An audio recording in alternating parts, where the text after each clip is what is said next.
বিশাল ছাঁটাই ভোটার তালিকায়। এসআইআর শেষে দেশজুড়ে কমল 5 কোটিরও বেশি ভোটার।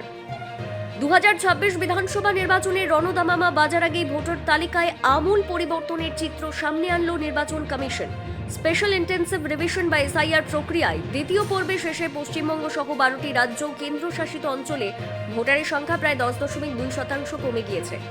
আগে যেখানে সংশ্লিষ্ট রাজ্যগুলিতে মোট 50 কোটি 99 লক্ষ ভোটার ছিল, সংশোধনের পর তা দাঁড়িয়েছে 45 কোটি 81 লক্ষে। অর্থাৎ তালিকা থেকে বাদ পড়েছেন 5 কোটি 18 লক্ষেরও বেশি মানুষ। নির্বাচন কমিশন সূত্রে খবর, এই বিপুল পরিমাণ নাম বাদ যাওয়ার প্রধান কারণ হলো তালিকা থেকে মৃত ভোটারদের নাম সরানো। সব মিলিয়ে 66,88,000 মৃত ভোটারের নাম ডিলিট করা হয়েছে, যার মধ্যে উত্তরপ্রদেশ শীর্ষে রয়েছে। পশ্চিমবঙ্গ সহ 11টি রাজ্যের তালিকা আগেই সামনে এসেছিল। শুক্রবার উত্তরপ্রদেশের তালিকা প্রকাশের পর পুরো ছবিটা স্পষ্ট হলো। গণতান্ত্রিক প্রক্রিয়ায় ভোটার তালিকা সংশোধন একটি নিয়মিত বিষয় হলেও এক ধাক্কায় এত বড় সংখ্যায় নাম বাদ পড়া নিয়ে রাজনৈতিক মহলে নতুন করে চাপানোতর শুরু হয়েছে।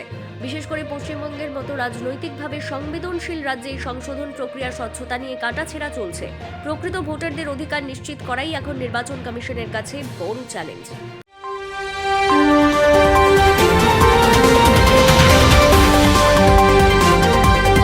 Bureau report, Bangla news, Kolkata.